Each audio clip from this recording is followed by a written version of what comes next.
Degree. धातासी धीर, हे भगवान आप ही विधाता हो। धीर, हे भगवान आप ही विधाता हो। शिव मार्ग विधेर विधानात्, क्योंकि आपने ही मोक्ष मार्ग का विधान किया है, आपने ही मोक्ष मार्ग बताया है, इसलिए आप ही क्या हो, विधाता हो। आपने ही श्रावक का मार्ग बताया है, आपने ही मोक्ष का मार्ग बताया है, इसलिए आप ही क्या हो, विधाता हो। कोई दूसरा कोई विधाता नहीं है। ब्रह्मा विधाता नहीं है, आप ही विधाता हो, क्योंकि आपने ही मोक्ष मार्ग और श्रावक के मार्ग को बताया है। आप ही विधाता हो। व्यक्तम तुम एव, आपने, हे भगवान आपने व्यक्त कर दिया है। भगवान, भगवान का स्वरूप आपने इंसान में ही, इंसान की पर्याय में ही भगवान का स्वरूप प्रकट कर दिया है, इसलिए आप ही पुरुषों में उत्तम हो। आप ही पुरुषोत्तम हो, कोई दूसरा नहीं है। जब पुरुषोत्तम कहे तो किनका नाम याद आता है, बताइए? रामचंद्र जी का आता है कि नहीं? और ब्रह्मा कहे तो किसका आता है, दूसरे का। शंकर कहे तो किसका, किसकी तस्वीर आती है, दूसरे की। और बुद्ध कहे तो दूसरे की आती है। नहीं नहीं, आदिनाथ भगवान ही शंकर है, आदिनाथ भगवान ही बुद्ध है, आदिनाथ भगवान ही विधाता है, आदिनाथ भगवान ही पुरुषोत्तम है। यू आर बुद्ध, शंकर, विधाता and great man, not others. और कोई नहीं है, केवल आप ही हो। तुम ही विधाता हो, तुम ही परम पुरुष हो, तुम ही बुद्ध हो, तुम ही शंकर हो, और कोई शंकर आदि नहीं है। ऐसा कहने से हमारी दृष्टि अन्य जगह नहीं जाती, सिर्फ आदिनाथ भगवान पर ही जाती है। यही दृष्टि दोष का निवारण है। हम किसी का भी नाम लें फिर भी हमारी दृष्टि कहां चली जाती है, आदिनाथ भगवान पे जाती है। यही दृष्टि दोष खत्म हो गया। वरना दृष्टि कहां जा रही थी, कहीं वहां जा रही थी, कहीं वहां जा रही थी, कहीं वहां जा रही थी, और अब कहां जाएगी, सीधी आदिनाथ पे जाएगी। सारे दृष्टि दोष खत्म। आ गई समझ में? और जैसे ही दृष्टि दोष खत्म हुए, वैसे ही तुम सम्यक दृष्टि हुए। दृष्टि दोष खत्म, मिथ्या दृष्टि खत्म, हम सम्यक दृष्टि हो जाएंगे। इसलिए दृष्टि दोष खत्म करने वाला ये छंद है। आगे समझ में क्लियर? आप ही क्या हो, हे भगवान, संपूर्ण ज्ञान होने से आप ही बुद्ध हो। तीनों लोक को सुख देने से आप ही शंकर हो। मोक्ष का विधान करने से आप ही विधाता हो। और आपने इंसान में भगवान को प्रकट कर दिया है, इसलिए आप ही पुरुषोत्तम हो। सारी दृष्टियां बदल गई। यही सम्यक दृष्टि का लक्षण है। और यही सम्यक दृष्टि करता है। उसकी दृष्टि इधर उधर इसीलिए नहीं जाती क्योंकि वह सम्यक दृष्टि है। आइए फीट करने के लिए तैयार होते हैं।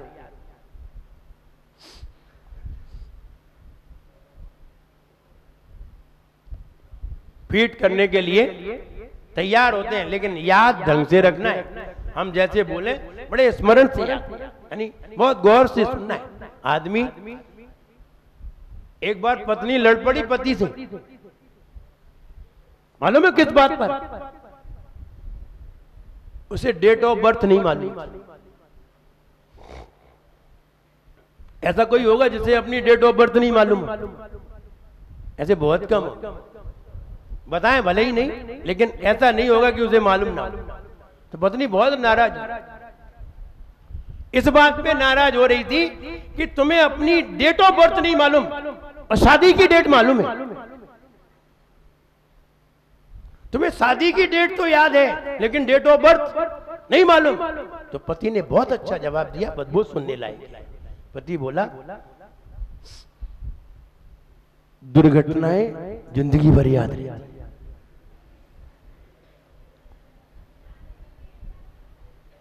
आगे समझ। दुर्घटनाएं जो जिंदगी में कभी कभी दुर्घटना हो जाती है वो जिंदगी भर नहीं भूल पाती। इसलिए डेट ऑफ बर्थ भले ही भूल गए हों लेकिन शादी की डेट तो याद है। आइए फीड करने के लिए तैयार।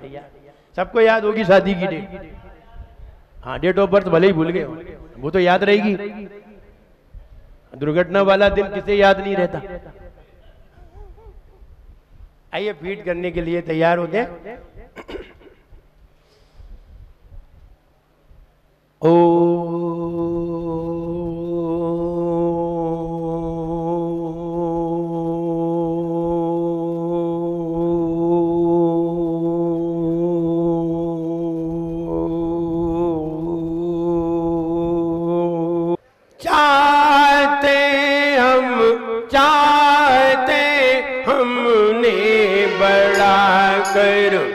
चाहते हमने बड़ा कर दिन बिताए, दिन बिताए। चाहते हमने बड़ा कर दिन बिताए, दिन बिताए। जिंदगी खुशहाल थी पर, जिंदगी खुशहाल थी पर गम बढ़ाए, गम बढ़ाए। गम यही, गम यही ये जिंदगी गमगीन कर गया।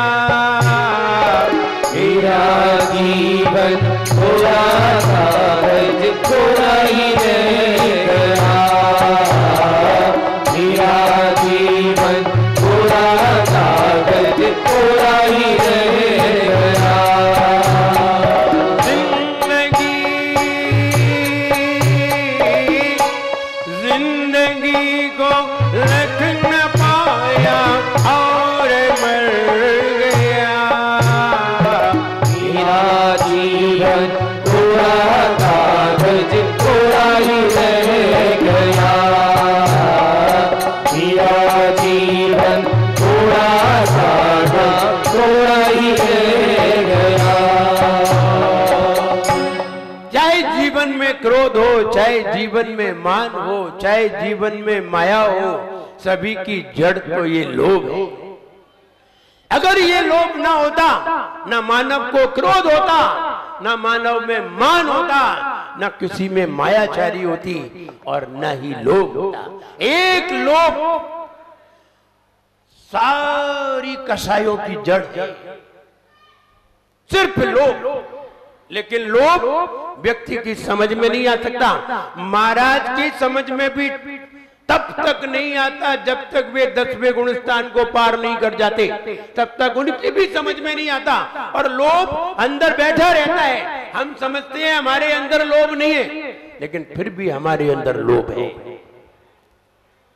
हम समझे, समझने से क्या फर्क पड़ता है। हम तो ये समझे हम भगवान हैं, तो क्या हम भगवान हो गए? नहीं होते।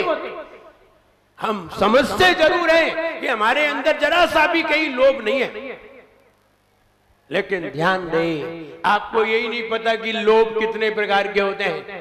लोभ कहां कहां किया जाता है। लोभ के कई प्रकार होते हैं। जीने का लोभ, जीने का लोभ, जीने का एक लोभ हुआ करता है। हम और जिए, अभी नहीं मरे। अरे इसके लिए तो आदमी मुंबई तक जाता है। काहे के लिए?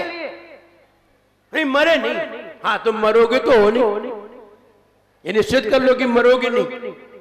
नहीं मरेंगे तो, लेकिन अभी नहीं मरे। तो फिर कब मरे ये बता दो, ये फिक्स तो कर लो। हाँ अब इतने समय में मर जाए तो ठीक है, तय तो कर लो। लोग आते हैं 70-70 साल के हो गए, हमारा कमर में दर्द हो रहा है। हमने कहा अब दर्द नहीं होगा तो और कहां होगा? इतने दिन तुमने ठीक ठाक जी लिया, अब भी दर्द नहीं होगा तो कब होगा?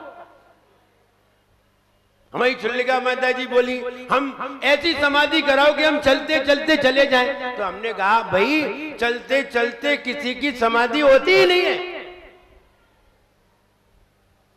मरने के पहले वह आदमी को अधमरा कर देता है। कौन? ऊपर वाला मरने के पहले अधमरा कर देता है। तभी तो कहा है अर्ध मृतक सम बूढ़ापनो कैसे रूप लखे आपनो। पहले ही आदमी को बूढ़ा कर देता है, चलने के लायक नहीं रहता है, बहुत सारी चीजें पैदा करता है, लेकिन फिर भी आदमी का कान खराब हो जाए तो क्या लगाता है? मशीन लगा। कान ठीक रहे, अब ठीक ही रहेगा, बहुत दिन दे लिया। आंख खराब हो गई तो अब एक जन बोले कि इनका ऑपरेशन करा दो। बोले कितनी उम्र है? बोले 75 साल। बोले अब इनके ऑपरेशन की जरूरत नहीं है, अब इनको आंख बंद करके भगवान को देखने की जरूरत है। डॉक्टर ने क्या कहा? अब इन्हें आंख खोलने की जरूरत नहीं है, अब इन्हें आंख बंद करने की जरूरत है। अब वो भी इनकी आंख धीरे धीरे बंद कर रहा है, क्योंकि आंख बंद होगी तभी भगवान दिखाई देगा। जिंदगी भर इन्हें भगवान दिखाई नहीं दिया, आंख खोले रहे, अब आंख बंद करो। और आंख तुमने ज्यादा खोल ली है, इसलिए जल्दी बंद हो रही है। आंख अगर बीच बीच में तुम बंद कर लेते, एक एक घंटे में अगर 5-5 मिनट आंख बंद कर लेते, तुम्हारी आंख खराब नहीं होती। और हमने 24 आवर खोले रहे। और लोग ये जागते हैं, लेकिन इन्हें ये नहीं मालूम कि लोभ क्या चीज है। जीवन का लोभ, जिसे कहते हैं जीने की वांछा। पढ़ते हैं, जीने की हो न इच्छा, मरने की हो न वांछा। जीने की हो न इच्छा, मरने की हो न वांछा। परिवार मित्र जन से मैं राग को हटाऊं, दिन रात मेरे स्वामी मैं भावना ये भाऊं। देहांत के समय में तुमको न भूल जाऊं। कहते क्यों कहते? जीने की होना इच्छा, मरने की होना वांछा। ये समाधि के समय की बात है, मरते समय की बात है, और तुम्हारी समझ में नहीं आती। नहीं और जी ले, और कितने और जियोगे? अब कितने और जियोगे? स्थिति समझिए। जब तक हम स्थिति को समझेंगे नहीं तब तक मेरी समझ में नहीं आएगी। अरे 60 साल की उम्र लास्ट है, इसके बाद बीमारियां हो तो इसका कोई इलाज नहीं है। अब तो तुम्हारा जाने का टाइम है। लेकिन आदमी फिर भी 75 साल के हो गए, अब तुम पे चला नहीं जा रहा है, वो मोतियाबिंद का इलाज कराना है। अब कुछ नहीं होना है। डॉक्टर ने फौरन जवाब दिया अब कुछ नहीं होना है, लेकिन लोभ बरकरार है। लोभ इतना खतरनाक है, आंख के लिए, कान के लिए। दांत चले गए, क्या करेंगे? फिर दांत लगवा लेंगे, आर्टिफिशियल दांत लगवा लेंगे, कान में लगवा लेंगे, आंख में लगवा लेंगे, और शरीर में फेस खराब हो जाए तो सर्जरी करा लेंगे। बाल खराब हो जाए तो बच्चे ने पूछा, दादाजी आपके सिर के बाल सफेद हैं लेकिन दाढ़ी के बाल सफेद नहीं है, क्या बात है? तो मालूम है दादाजी क्या बोले? बेटा वे 20 साल बाद आए हैं, इसलिए ये वाले वो 20 साल पुराने हैं, इसलिए वो जल्दी सफेद हो गए। ये तो 20 साल बाद। अब बच्चे को वो उल्लू बना रहे। लेकिन हम बालों को भी काला करना चाहते हैं, लेकिन सफेद करने की कोई दवाई नहीं आई। मुझे मालूम है वो बिकेगी भी नहीं। अगर कोई ये कह दे बाल सफेद करने की दवाई लेगा ही नहीं, बिकेगी ही नहीं। बूढ़े होने की दवाई नहीं बिकेगी, जवान होने की दवाई लाइन लग के बिकेगी। हाँ, सब जवान होना चाहते हैं। अरे ये शरीर है, ये भी बूढ़ा होगा, लेकिन हमने जीने का लोभ, एक मुनिराज हैं जो जीने का लोभ भी छोड़ते हैं, जानबूझ के छोड़ते हैं, संकल्प करके छोड़ते हैं। एक श्रीफल लेकर के जाते हैं और कहते हैं हम जीने की आशा को त्याग करते हैं। न जीने की आशा, न मरने की इच्छा, मरने की वांछा।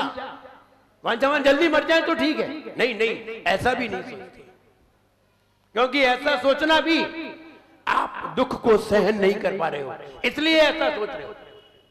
और घर में तो कई लोग सोच लेते हैं, अगर कोई दादाजी हो अथवा दादी जी हो और दादी जी बीमार पड़ी हो, चलने लायक नहीं हो, उठने लायक नहीं हो, खाने पीने लायक नहीं हो, तो घर वाले तो सोचते ही रहते हैं ये,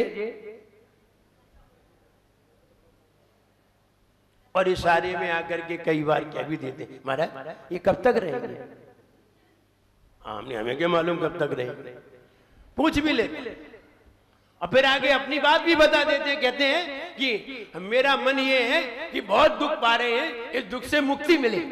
जैसे यहां से उन्हें मुक्ति मिली जा रही है, मुक्ति तो तब मिलेगी जब मोक्ष की प्राप्ति होगी।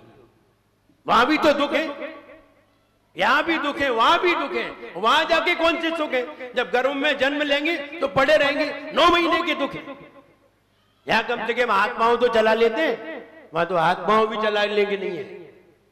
यहां हम कुछ देख तो लेते हैं किसी को, वहां तो कुछ भी नहीं दिखेगा, 9 महीने तक आंखें बंद पड़ी रही, तो वहां कौन से सुख है?